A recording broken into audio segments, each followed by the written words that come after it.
Hi, freepercussionlessons.com.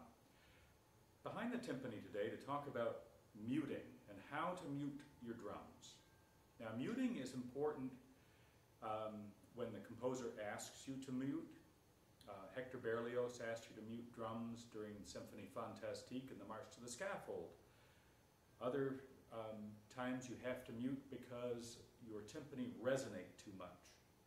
Maybe you're playing with a small orchestra and you're playing Baroque style music or early classical style music, Haydn, Handel, Bach, some Mozart, Beethoven. When I'm playing with a very small orchestra, it's necessary to mute. Let's talk about how to mute the drums. Putting something on the drum will mute it. I have an example here of a commercially available mute. It's made out of felt, about 9 inches long, 3 inches wide. It has some magnets attached or sewn inside so that the magnets will stick to the head and keep the mute in place. I can flip the mute off and it's going to stay where I won't lose it, or I can put it back on. This is how the mute sounds. Well, let me play without the mute.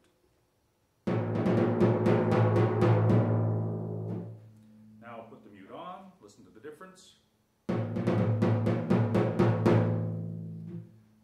So the mute takes away that resonance, and we only hear the articulation that we want.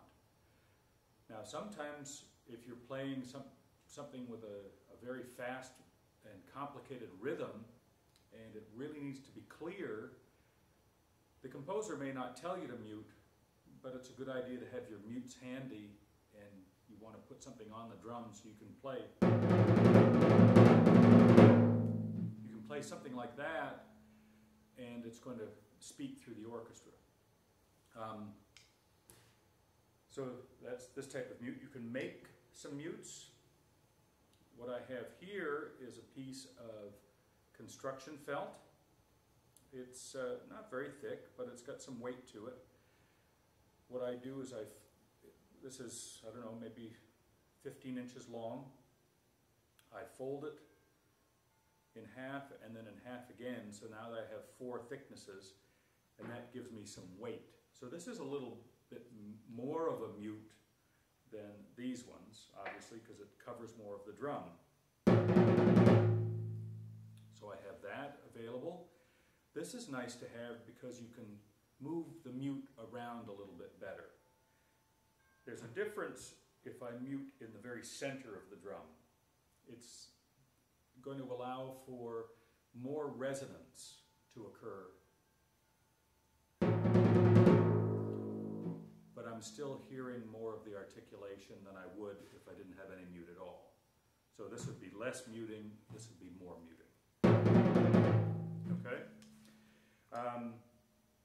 Another type of mute are available commercially. These are called moon gels. They look tasty, but don't eat them. They're just rubber. They stick to the drums very well. They're actually marketed for the drum set market to mute drum set tom-toms. It just takes a lot of that high end, that high ringing out of the drum when you play it. So this would be less muting than the felt because it covers less, but it works very well. And you can leave these on the drum for an extended period of time while you're playing, and they're not going to move. So we have the moon gels, 2 different types of felt. I often mute when I'm playing with very hard sticks, not all the time. Again, it's a question of what does the music demand. If I'm playing with a small orchestra with only a few other instruments, maybe only 10 or 12 violins, and we're playing early Mozart or something by Haydn, and I have to use hard sticks, I'm going to have to use my mutes, otherwise my sound will overwhelm them. So this has been Muting the Timpani, freepercussionlessons.com. We'll see you later.